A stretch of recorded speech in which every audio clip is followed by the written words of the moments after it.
Assalamualaikum warahmatullahi wabarakatuh. Pada kali ini Bu Arum ingin menjelaskan mengenai rangkuman materi di semester 1.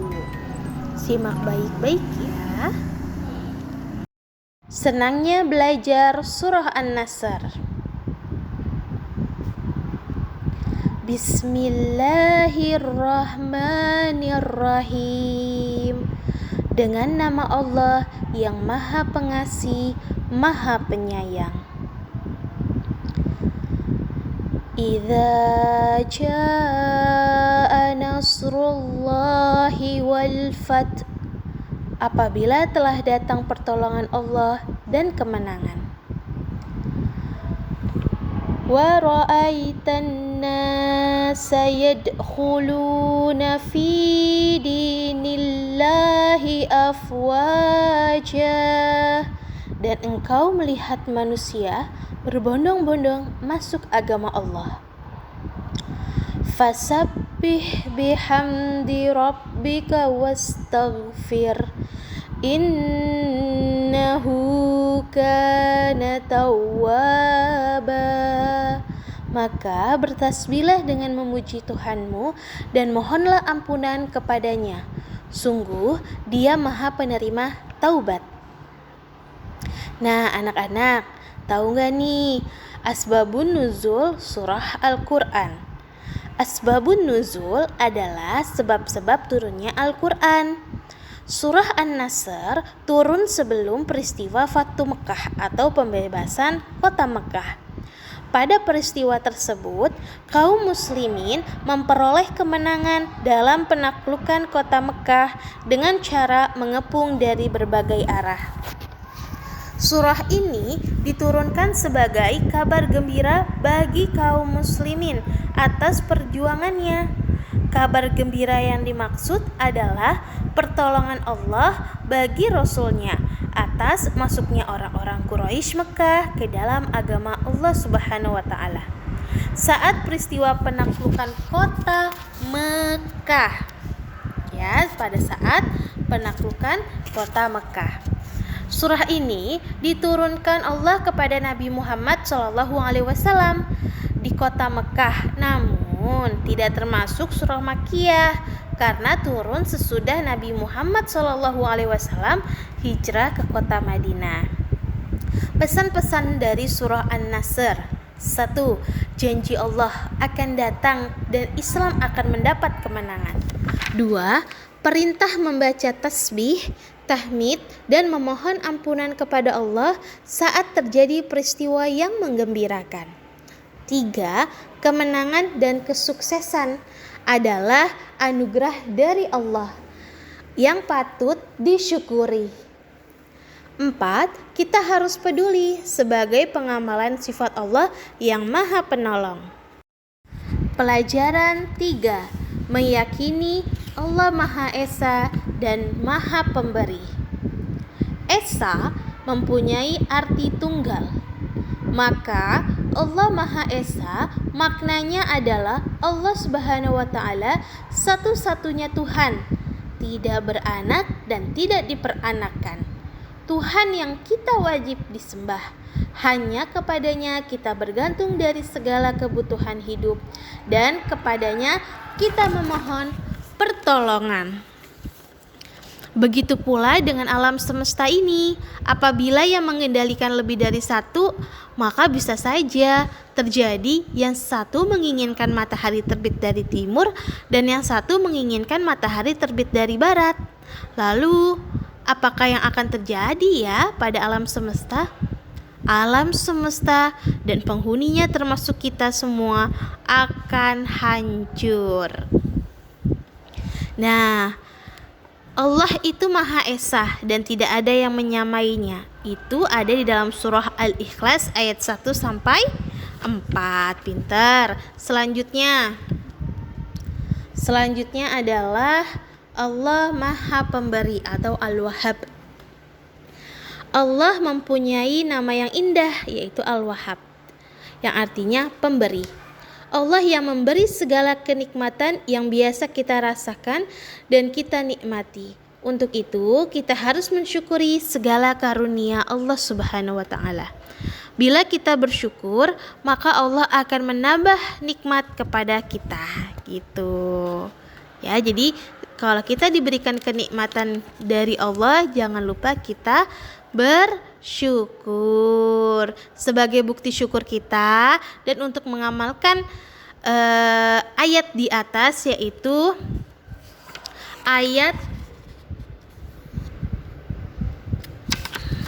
surah Al-Imran ayat 8. Ya, di situ menjelaskan tentang pengakuan orang-orang yang beriman bahwa hanya Allah yang Maha Pemberi. Pemberi apa? Petunjuk, rahmat, rizki, dan apapun yang kita minta maupun yang kita tidak minta.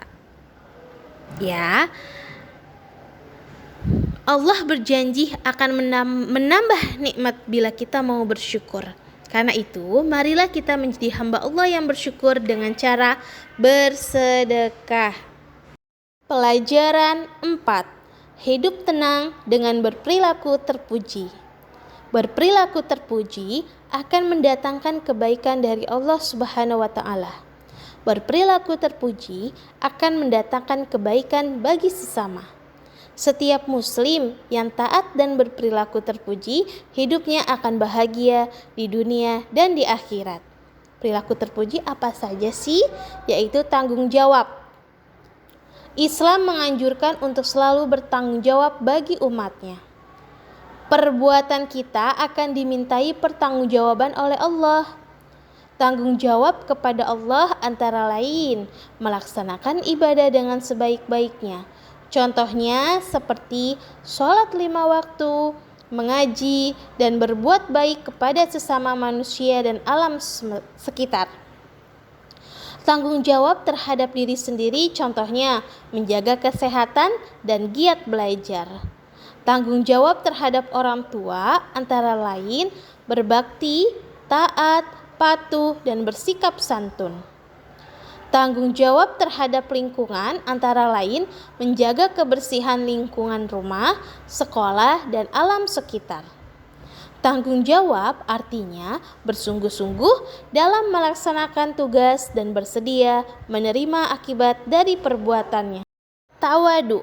Tawadu berarti rendah hati, tidak sombong, tidak membanggakan diri. Allah memerintahkan hambanya untuk merendahkan hati. Rendah hati kepada sesama dengan cara mengucapkan kata-kata yang baik dan lemah lembut.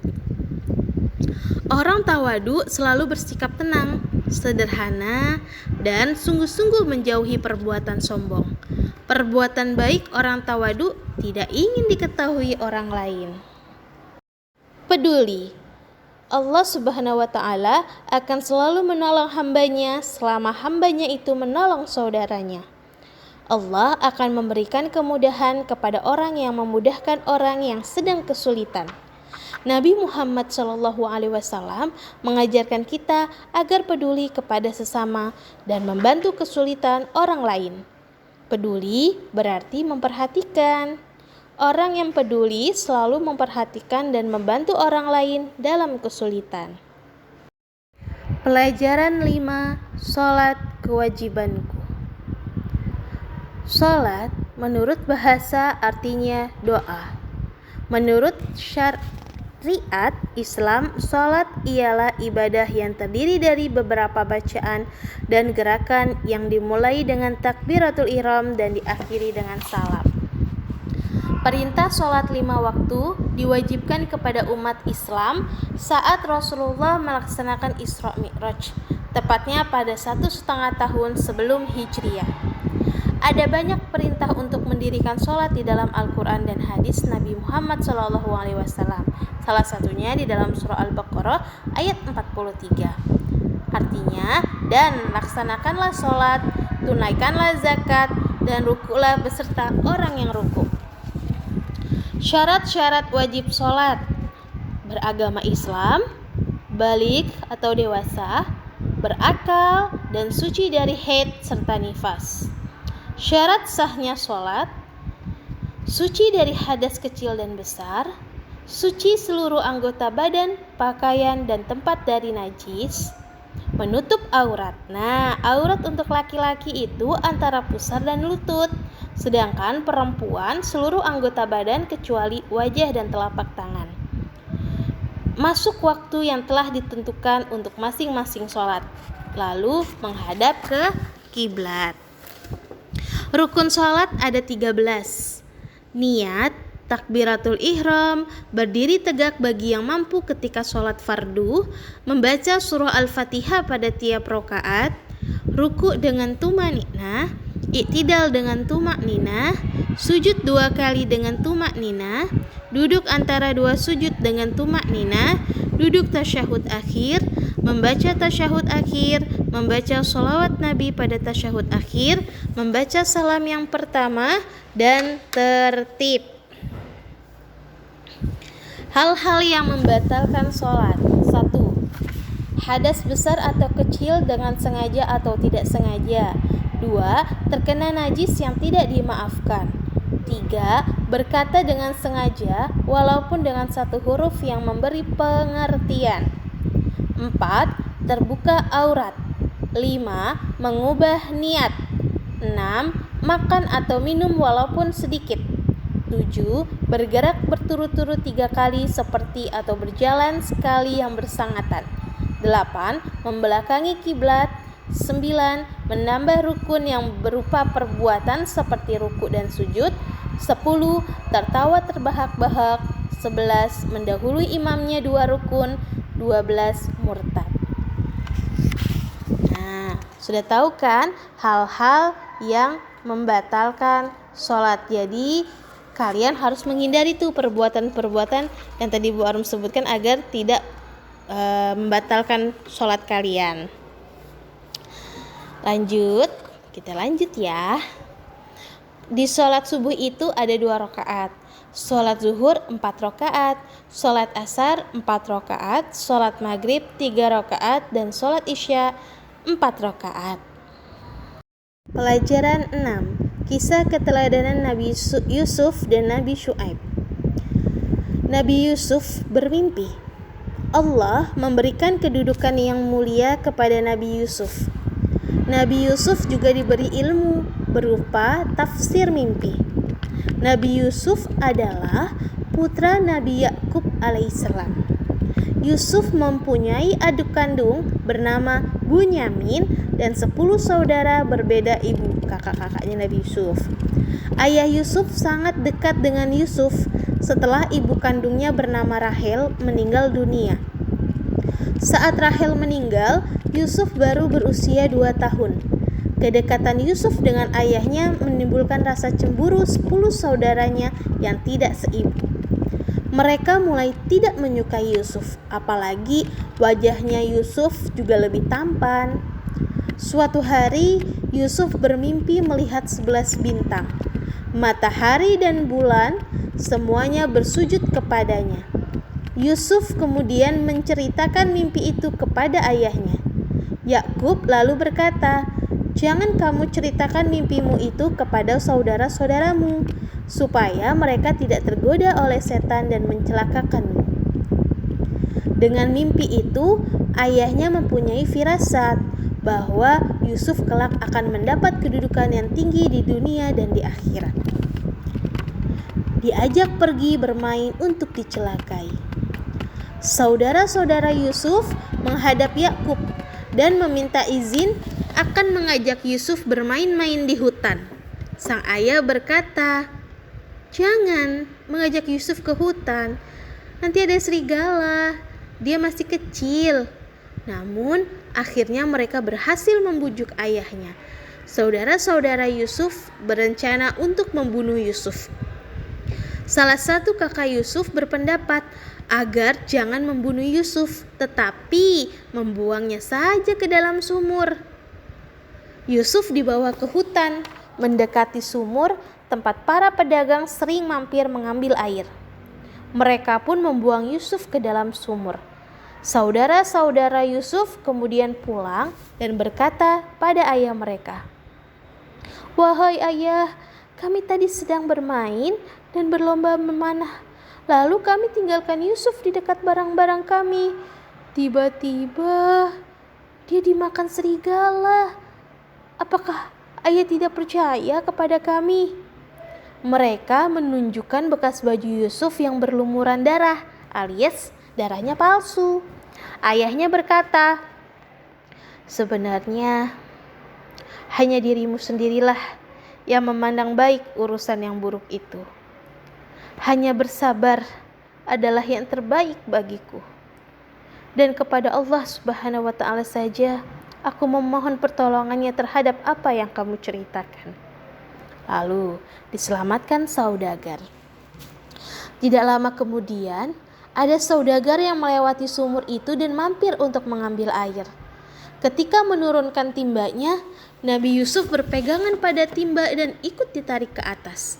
Saudagar itu terkejut bukan kepalang mendapati anak kecil bergelantungan di timba. "Oh, ini ada seorang anak yang bisa kita bawa dan kita jual sebagai barang dagangan." Sesampainya di pasar, Yusuf dijual. Pembelinya adalah penguasa di negeri itu. Sang pembeli meminta kepada istrinya Zulaikha agar memperlakukan Yusuf dengan baik. Waktu berjalan terus, lambat laun Yusuf menjadi pemuda yang cerdas. Mimpi seorang raja. Pada suatu hari, raja bermimpi melihat 7 ekor sapi betina yang gemuk dimakan oleh 7 ekor sapi betina yang kurus. 7 tangkai gandum yang hijau dan 7 tangkai gandum lainnya yang kering. Raja segera mengumpulkan para penasehat untuk menjelaskan makna mimpinya. Namun, tak seorang pun bisa menjelaskan makna itu. Seorang pelayan melapor kepada raja, "Baginda, saya punya informasi tentang orang yang pandai menjelaskan mimpi." Maka, utuslah aku kepadanya. Pelayan kemudian diperbolehkan menemui Yusuf di penjara dan menceritakan perihal mimpi raja. Ketika itu, Yusuf sedang dimasukkan ke penjara meskipun tidak bersalah. Yusuf menjelaskan kepada raja, "Hendaklah kalian bercocok tanam 7 tahun berturut-turut. Kemudian ketika kalian panen, hendaklah menyimpan makanan dengan cara membiarkan tangkainya kecuali sedikit untuk dimakan. Sebab setelah 7 tahun itu akan datang 7 tahun kemudian masa yang amat sulit. Pada masa sulit tersebut, kalian akan menghabiskan simpanan makanan sebelumnya. Setelah itu akan datang tahun di mana manusia diberi hujan dengan cukup dan mereka memeras anggur." Raja tertegun dengan penjelasan Yusuf yang masuk akal. Kemudian, raja mengangkat Yusuf sebagai pejabat negara urusan pangan. Mulailah Nabi Yusuf menjadi pejabat keuangan. Lalu datanglah masa sulit sebagaimana mimpi yang ditafsir Yusuf. Orang mulai memburu bahan makanan dan berduyun-duyun datang ke gudang makanan yang disediakan kerajaan. Tampak di antara mereka adalah saudara-saudaranya Yusuf. Yusuf mengenal mereka sedangkan mereka tidak mengenali Yusuf lagi. Mereka mengira Yusuf sudah lama meninggal dunia. Saat itu, Yusuf mendekati mereka dan bertanya tentang asal-usul daerah dan keluarga mereka. Mereka menjelaskan semuanya. Yusuf bertanya, "Kenapa saudara kalian yang kecil yang bernama Bunyamin itu tidak ikut ke sini? Untuk besok bawalah dia atau kalian tidak akan mendapatkan bahan makanan seperti ini." Bunyamin datang ke istana. Ketika saudara-saudara Yusuf kembali ke rumah, diceritakanlah kepada ayah mereka tentang pertemuan dengan pejabat tinggi kerajaan yang meminta Bunyamin ikut dalam perjalanan yang akan datang. Tentu, sang ayah khawatir kejadian yang pernah menimpa Yusuf terulang kembali. Namun, karena persoalan makanan sangat penting, akhirnya Bunyamin diizinkan untuk ikut. Ayah mereka Nabi Yakub kini sudah tua dan kehilangan penglihatan karena sering bersedih dan menangisi mengingat nasib Yusuf. Para putra Yakub kini datang kembali ke kerajaan dengan membawa Bunyamin. Di tengah kesibukan menumpuk bahan makanan, Yusuf secara diam-diam menghampiri Bunyamin dan membisikkannya, "Wahai Bunyamin, sesungguhnya aku adalah saudaramu Yusuf. Allah telah melindungiku dan memberiku kekuatan. Nanti akan kususun rencana agar kamu tertinggal di kerajaan ini dan saudara-saudaramu biarkan pulang ke rumah." Yusuf kemudian secara sembunyi memasukkan gelas emas milik kerajaan ke dalam karung milik Bunyamin. Ketika mereka akan meninggalkan istana raja, tiba-tiba pengawal istana mengumumkan telah terjadi pencurian piala dan mencegat semua khalifah. Saudara-saudara Yusuf bersumpah bahwa mereka tidak datang untuk mencuri. Namun sayang, ternyata para pengawal kerajaan menemukan piala itu di dalam karung Bunyamin. Bunyamin pun ditahan dan saudaranya yang lain dipersilahkan pulang. Saudara-saudara Yusuf kemudian kembali kepada ayah mereka di Palestina tanpa Bunyamin. Mereka mengabarkan apa yang telah terjadi. Ayahnya bertambah sedih mendengar kejadian yang menimpa dan berkata, "Wahai anak-anakku, pergilah kalian mencari berita tentang keberadaan Yusuf dan Bunyamin, dan jangan kamu berputus asa." Sewaktu mengambil makanan berikutnya, Yusuf mempertemukan Bunyamin dengan saudara-saudaranya. Yusuf berkata, "Sadarlah kalian tentang perbuatan apa yang telah kalian lakukan kepada saudara kalian sendiri, Yusuf dan Bunyamin." Mereka sangat terkejut karena di hadapan mereka ternyata adalah Yusuf, yaitu adik mereka yang pernah mereka buang ke dalam sumur. "Apakah engkau Yusuf?" Nabi Yusuf menjawab, "Benar, aku Yusuf."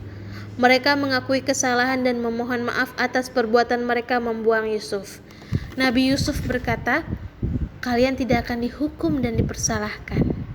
Aku mohon kepada Allah Subhanahu wa Ta'ala ampunan dan rahmat bagi kalian, dan Allah Maha Penyayang."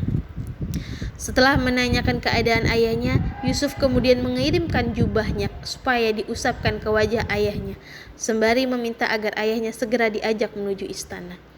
Sebelum sampai ke rumah ayah mereka berkata bahwa sesungguhnya aku telah mencium keberadaan Yusuf yang masih hidup. Maka benarlah, ketika mereka tiba, jubah Yusuf diusapkan ke wajahnya dan muncullah kegembiraan di hati ayah. Penglihatan ayahnya pun dengan izin Allah telah pulih kembali. Saudara-saudara Yusuf dan ayahnya segera berangkat menuju Mesir. Nabi Yusuf menyambut kedatangan keluarganya. Nabi Yusuf langsung duduk di samping ayahnya. Setelah selesai pertemuan, seluruh keluarga Yusuf diminta tinggal di istana. Kemudian Nabi Yusuf menyatakan, "Inilah mimpiku sewaktu masih kecil dulu, melihat 11 bintang, matahari, dan bulan bersujud kepadaku.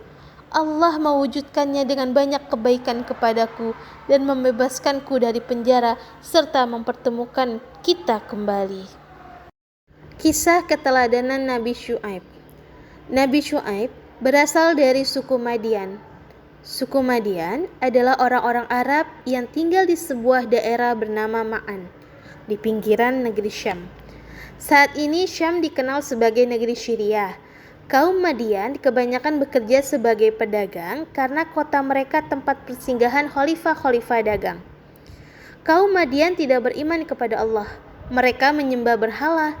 Selain syirik, ada kebiasaan buruk yang suka dilakukan kaum Madian, yaitu suka berbuat curang. Mereka mengurangi takaran dan timbangan jika mereka menjual suatu barang.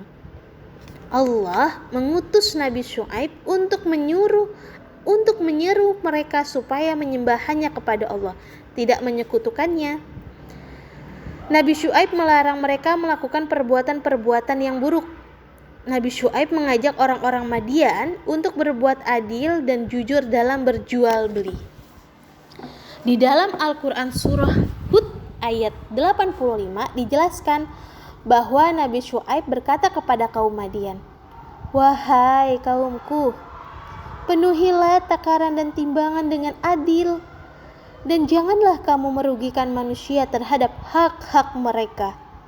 Dan jangan kamu membuat kejahatan di bumi dengan berbuat kerusakan." Nabi Syuaib mengingatkan kaumnya pada kenikmatan yang mereka dapatkan agar mereka bersyukur. Kaum Nabi Syuaib tetap tidak mau mengikuti ajakannya, bahkan mereka mengejeknya, mengancam Nabi Syuaib dengan berkata, "Wahai Syuaib, kami tidak banyak mengerti tentang apa yang engkau katakan itu. Sedang kenyataannya, kami memandang engkau seorang yang lemah di antara kami. Kalau tidak karena keluargamu, tentu kami telah menganiaya engkau. Sedang engkau pun bukan seorang yang berpengaruh di lingkungan kami." Syuaib berkata, Dan, wahai kaumku, berbuatlah menurut kemampuanmu. Sesungguhnya aku pun berbuat pula. Kelak, kamu akan mengetahui siapa yang akan ditimba azab, yang menghinakan dan siapa yang berdusta. Dan tunggulah, sesungguhnya aku bersamamu adalah orang yang menunggu. Kaum Madian benar-benar ingkar. Kebenaran telah ditolak dan mereka menantang ajakan Nabi Syuaib. Sedangkan Nabi Syuaib telah bersabar.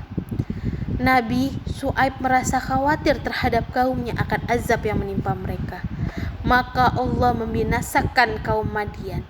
Mereka disambar petir yang sangat keras disertai dengan gempa yang sangat kuat sehingga mati bergelimpangan. Kaum Madian dibinasakan dan dijauhkan dari rahmat Allah karena menolak untuk beriman kepada Allah. Oke deh, sekian penjelasan materi pada hari ini dari Bu Arum. Terima kasih banyak karena sudah menyimak video dari awal hingga akhir. Kurang lebihnya Bu Arum mohon maaf. Wabillahi taufiq wal hidayah. Wassalamualaikum warahmatullahi wabarakatuh.